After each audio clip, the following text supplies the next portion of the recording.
to My Dad Watches The Bachelor. I'm Meredith, and I'm here with my co-host, my dad. Hey, Meredith, how are you doing today?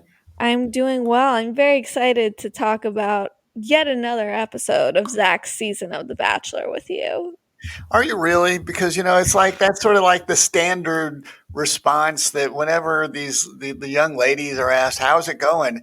They're so excited, and I sometimes I question their sincerity. So I hope you're sincere in your excitement to discuss today's show. I'm excited to talk to you, Dad, but I feel as though this show is getting a little too formulaic for me. I knew going into this that there were going to be two one-on-one dates and that one of them would get sent home. And I knew it wasn't going to be Katie. So I was like, whoever gets this next one-on-one date, this is a death sentence.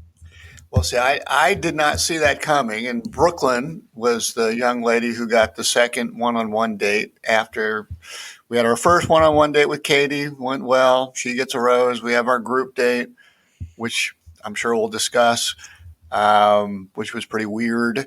And then the last one-on-one with Brooklyn, who date seems to go pretty well as far as I could tell, other than this sort of weird Hungarian thing of we're going to go to communal bath sort of thing. But I wasn't that big a fan of Brooklyn, but they seem to have a good rapport. I did not see it coming. Oh, I did. There's no way that we were going into that rose ceremony with just one rose to give out. Yeah, I did that one puzzled me a little bit, but I honestly I thought that he was hooked on Brooklyn, so I was surprised by that. No, I feel like if we had the data from the past 5 seasons, I would guess that in this week of this episode week 7, that there's always one-on-one date that gets sent home. Well, you're a student of this, so I should query you more before the episode. So They need to start getting a little more spicy with the formatting. They're giving things away now. Well, what sort of highlights did you have from last night's show? I enjoyed the Hungarian bathhouses. Both of them looked pretty cool. Solo one with Katie looked very romantic, very nice. Even the communal one with Brooklyn, I thought it looked cool. It looked like a fun experience. I guess I was not that big a fan of the Hungarian baths. I mean, we had a one-on-one date with Katie that they have dinner at, what did they call it? The oldest bathhouse in Hungary. I think so. And which I just found that to be a puzzling place for dinner. And the dinners they have there, and I'm sure we've discussed it, at least when we're actually seeing the show, what the parts that we see, they don't really eat. I don't know how often these people actually eat. They're maybe sipping some wine or something and chatting, but I don't know. It just seemed like a weird place to have a date. And then the second group date, Brooklyn and Zach end up at a communal pool that's just sort of, it looks like our YMCA pool on a Saturday in the summer with 20 million people in it, including some old folks who are in the middle of it playing chess. They seem very pleasant and delightful, but it just I don't know. I did not realize that Hungary was so well known for bathhouses and communal pools.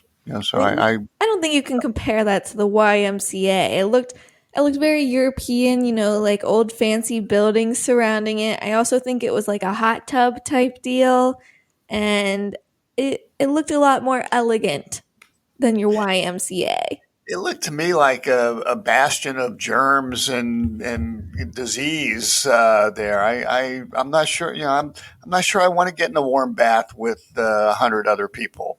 So I was not crazy about that. Well, what about even the solo one that Zach and Katie got to do? Don't you recall some of the hot tub experience that you had when you were a younger person and you had these crazy rashes and whatnot? You sure you want to be getting in these hot tubs? Who knows who's been there before? I'm just not that crazy I about just it. think they look like beautiful places. Okay, well, I thought Hungary was beautiful. One of my highlights is that obviously the Bachelor franchise must have saved their travel budget during COVID with all the chintzy places they were going, and they really opened it up this year. And that we've gone from the Bahamas to Estonia, now we're in Hungary, and beautiful scenery. I mean, it made me want to go to Hungary. I'm just not going to go in the bath when I'm there. And we get to go to Thailand for the finale. Is that where we're going next? Well, I think next we're going to some hometowns, but after that, I believe the finale and the overnights are in Thailand. Okay. Well, see, yeah, they're spending the bucks this year. Good for them. Another high for me, I enjoy magic. And I think magic, I think, maybe it's weird to enjoy magic as an adult, but I think it's really cool. I like the tricks, and I find it interesting. So I was excited about a magic date. I was a little let down by the lack of magic and how it was more mentalism focused. But I found that super trippy, and I was kind of into that too. And I think him knowing like the specific words the women were thinking in their head was pretty crazy. But I'm sure like the producers gave him the lowdown on like all the women before the date. So he kind of knew where they were at, like mindset wise with Zach. But being able to guess specific words, pretty cool. Well, again, I must disagree. And I also found it freaky. And you're referring to the group date where we went to some sort of dark, mysterious place where a magician and mentalist, who I had to go back and look for his name, it was, I think, Malik Labib, uh, was there reading the minds of our bachelorettes. And it made me feel uncomfortable. It seemed to make the ladies feel incredibly uncomfortable. And I don't know. So a couple of things. I think that if I'm sent home or if I go home because of a mentalist reading my mind and sharing information, I think I'm going to be pissed off. I think there's certain things that are appropriate to keep to yourself. I don't want some mentalist reading my mind. And secondly, it bothered me that don't we get to read Zach's mind a little bit? Now, how come he doesn't have to partake in this exercise that's just ripping the ladies apart? And he just gets to stare in their eyes and take in this information. And I didn't that's like fair. I wish the mentalist had spoiled the season for us right then and there. Zach, who will you pick?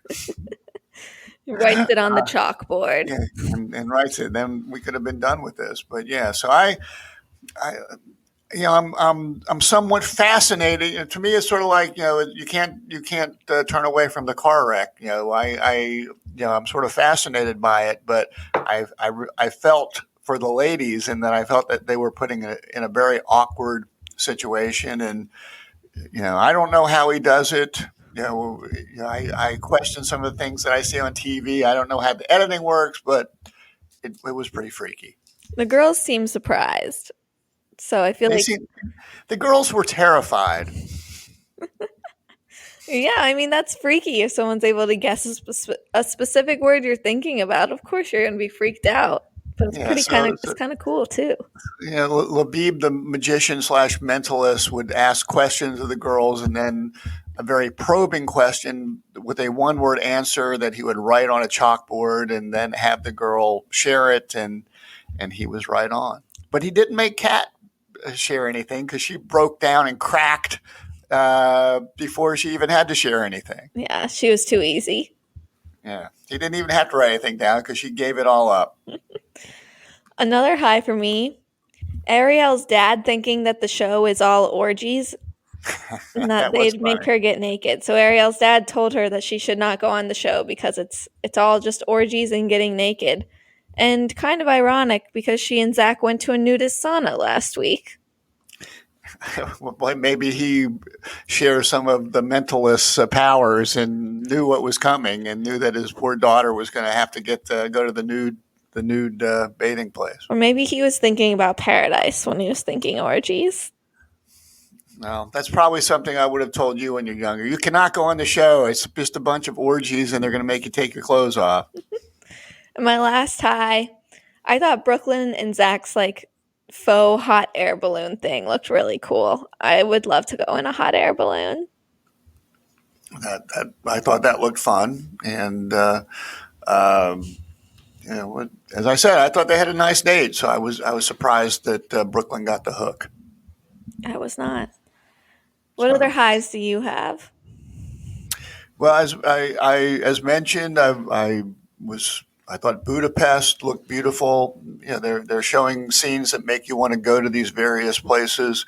Um, I was interested in what I thought was the gondola, but I it was called something else, sort of a funkeler or something like that. I wasn't sure. I guess that's sort of a Hungarian thing. That it seemed like a gondola that I guess was on a track and not up in the air that took them up some some hill mountain to see some beautiful scenery there in Budapest.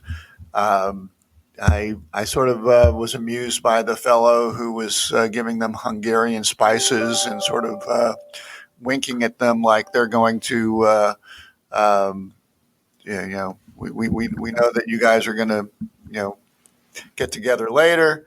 I thought that was fun. And I put this as a high after I had it as a low. I'll be interested in your take on it. Uh, Greer coming a long way to get dumped. Greer, who has been in COVID quarantine in Estonia, comes back and she's skipping through the streets of Budapest saying, "Oh, I've got to make up for lost time. I can't wait to see Zach." Gets to see Zach. They talk, and Zach basically says, "Look, you're very nice, but things have moved forward with these ladies. We've lost time, and I just don't think that I can get there with you." And I thought credit to Greer because I thought she handled it very, very well. She handled it in a more mature way than I was expecting Greer to handle it. She cried, but she said that she understood, and I thought she handled the situation well. So I put that as a high. Mm, I did not enjoy any of the Greer stuff, but I'll speak on that later. Okay. That's all I had for highs. Okay, let's get into the lows. Big one for me. Trying to stay awake through a second Katie one-on-one date. She's such a snooze, and Zach is a snooze, so it's just not a good way to start off 2 hours of the show. And I just need Katie to aim higher than just wanting to have a stable guy. Like, let's want more for yourself, Katie.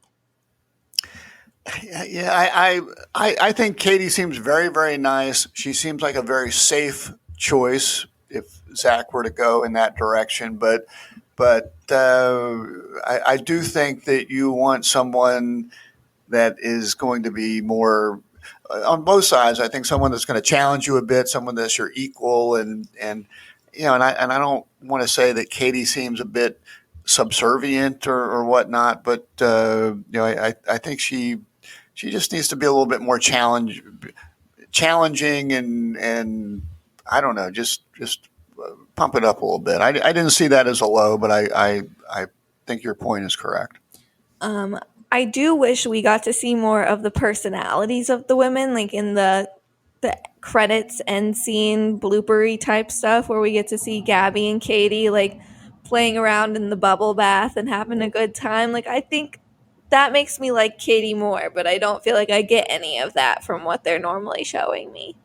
Yeah, I think that's a fair comment, and um, so yeah, I can see that. Another low, the group date cocktail party. I feel like every other minute someone new is crying about being in their head or expressing their feelings, and it's just like getting a bit monotonous at this point, like Kat's crying, Charity's crying. Okay, I think we're past it. All of a sudden, Gabby's crying because she's in her head, and it's just like Ariel's the only one holding herself together here. Well, but I attribute that to the mentalist who I think messed them up pretty good that afternoon. I think that he he was pulling this weird stuff out of them. Number one, I think it might be upsetting to think that someone can get in your head like that. And I'm speaking of the mentalist, not Zach. I think that might shake you a little bit. And the stuff that they were sharing, I don't I don't think they intended to share it, so I think they were all pretty shaky on where they might stand with Zach, except for Ariel, who I continue to find quite delightful. I love Ariel. Ariel for Bachelorette.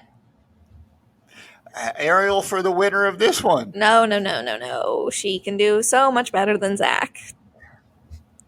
Now, why are you so down on Zach? I think Zach has been quite the gentleman throughout this whole thing. He seems to be listening and sensitive and whatnot. Why, he seems. One, I don't think Zach wants a woman that's going to challenge him. Ariel's going to do that.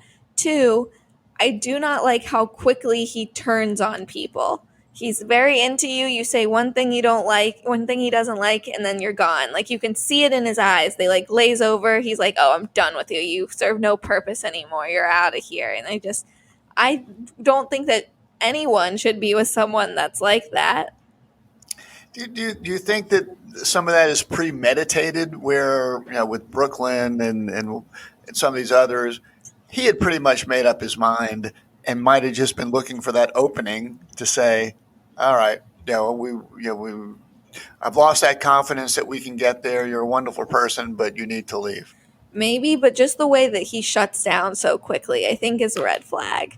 And just like the way he handled Greer a couple weeks ago when he had COVID and like she was trying to relate to him, be like, oh, I had COVID in our Q4 for sales. It was so stressful. I totally get it. And he was just like, you absolutely don't get anything I'm going through right now. Like, I can't believe you're comparing me potentially getting married and spending a future with someone to your Q4 sales. Like, that's so rude. In his defense, he did have COVID. So? He could have died. I think he was fine. All right, another low for me. I've touched on this already. I saw Brooklyn getting sent home coming from a mile away. It's just too formulaic and predictable for me. Did it appear that maybe he was having some second thoughts? He sort of, I think Brooklyn said, "Oh, I can't wait for you to meet the family." She started talking about her family and I think her grandpa being so special and everything. And I just want, and Zach had to excuse himself, which, when that happens, you do know what's going on. When the guy doesn't give you a rose and gets up and has to gather his thoughts, that's generally a bad sign there. But I sort of wondered if he went into it, maybe as you're saying, with the assumption of, I'm going to have to say goodbye to this person, and it's that, or he was comfortable taking Brooklyn to hometowns until she started talking about how much it meant to her and how, like, she has family issues and she promised she would never bring someone back unless it was like real and there was a real future there. And Zach's like, oh, well, maybe I shouldn't do that then. Yeah, maybe. You could see some of the gears spinning in his brain. I'm not sure what they were saying, but he was trying to figure out the best way to tell her that it was time for her to leave. So, any lows on your end? Well, I had lows like dinners at bathhouses and communal pools and the mentalist magician. I guess the other thing that hit me and bothered me throughout is that several of the girls, I guess Katie, Brooklyn, just talked about how they talked about their families and the fact that their father sort of bailed out on them at an early age, and it just made me, bad dad behavior. I have to stand up for the dads, but when you can't do that, dads. So that was pretty bad. I just hope you can appreciate how good you've got it. Yeah, I've got a dad that podcast about The Bachelor with me. Not many people can say that. All right, let's get into the right reason. This is going to be shocking coming from me, but I gave it to Zach. because like sending Brooklyn home, since he wasn't as confident in their relationship and he knew how important it was to meet her family. Like, I think that was the right call. And it finally felt like a good time to send someone home outside of a rose ceremony, unlike how he did it like with Jess and other people in the past. So just after you just ran him down, you're going to give him the right reason award. Yeah, I am. Don't question it. Okay.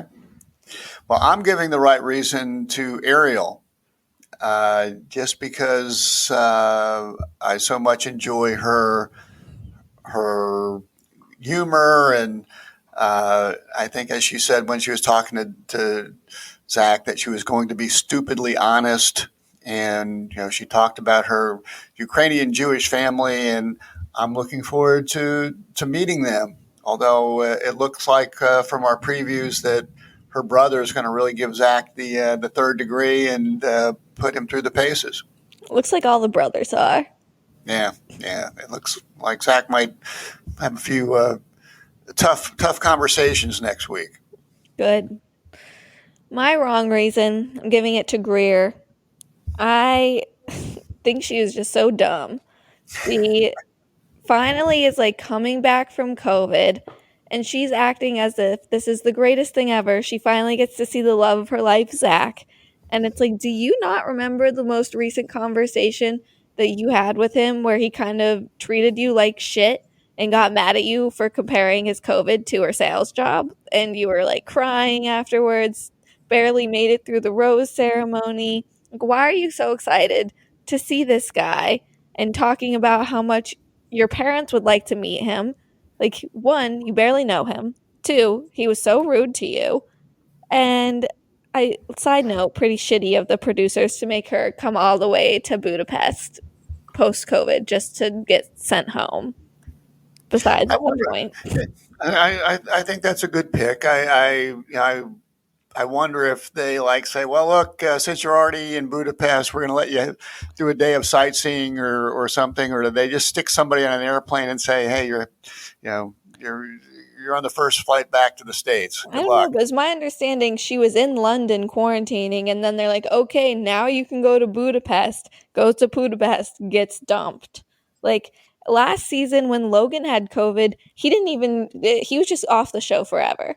He was never heard from again. We still don't know where he is. So I don't know why Greer got to stick around just to get dumped. Well, I hope she got to claim those frequent flyer miles. That's all I can say for poor Greer. All right. Who's your wrong reason? I'm giving my wrong reason to Kat, who is just was the drama queen of the episode, and really ever since she horned in on who's one-on-one date where she pulled Zach aside and made that Charity's one-on-one date, and and got into it with Brooklyn. She's that, to me, she was rolling. She was a favorite to make the Final Four. She was one of my picks to make the Final Four, but ever since then, everything's unraveled for her.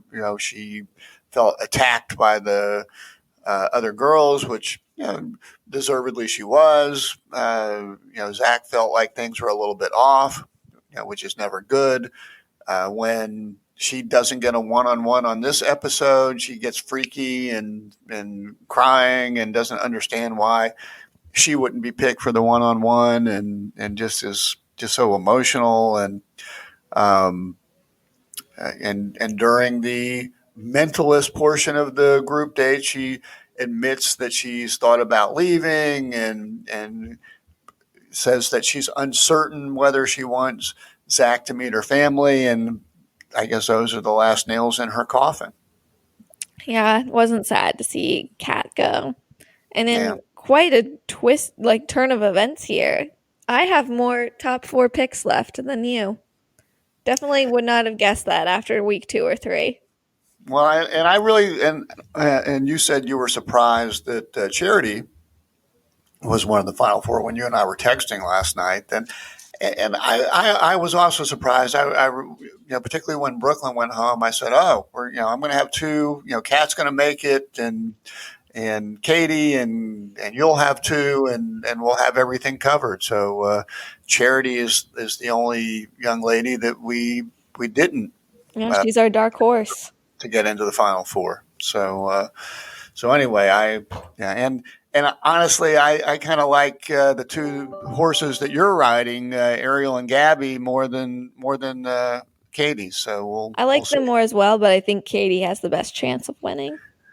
I don't know. I kind of think Gabby might, but I guess that'll be part of the exciting conclusion in the next 6 weeks. When do we get to finish this? I think we finish in 3 weeks. Okay. Well, who is your MVP? My MVP's Ariel. She's who I like the most, and I enjoy her witty comments, and I like her confidence, like her quiet, mysterious confidence, and I wish we saw more of her. Well, I look forward to. I as much as I hate to admit, I look forward to watching the show. I look forward to seeing her family next week, and I do too. And seeing a little bit more about her backstory. Her Ukrainian father seems like he'll be very fun to watch. I think so. Do you have any fatherly advice to wrap us up? Well, a couple things I picked up during the show. Number one, don't invite Labib the magician mentalist to your company Christmas party. He's a real downer and would probably create all sorts of chaos for your company. Zach talked about what he was looking for in his partner, and he talked about compassion, respect, kindness, which I think are wonderful attributes that you should be looking in for in your partner. So good. I continue to think Zach is running a pretty tight ship here. And finally, I guess I always think that timing is everything. When we had the Greer stuff, it made me think. I did pick Greer to be in the Final Four, although I recognized a few weeks ago that was very unlikely, even before she got COVID. But it just made me think of the fact that between Zach having COVID and Greer having COVID, that in some world maybe they would have been the right pair, but timing's got to be right. And whether it's COVID or other stuff going on in one's life, that can really mess you up. So anyway, timing. It's very insightful. Thank you. It's pretty deep stuff, huh? Yeah, very deep for 9:30 on a Tuesday morning. Well, yeah. Thank you. Well, we'd like to thank The Mesh for hosting our podcast, and if you like what you're hearing, feel free to give us a 5-star rating and subscribe so you never miss an episode. And join us next week as we discuss hometowns and the women tell all from the right perspective and my dad's.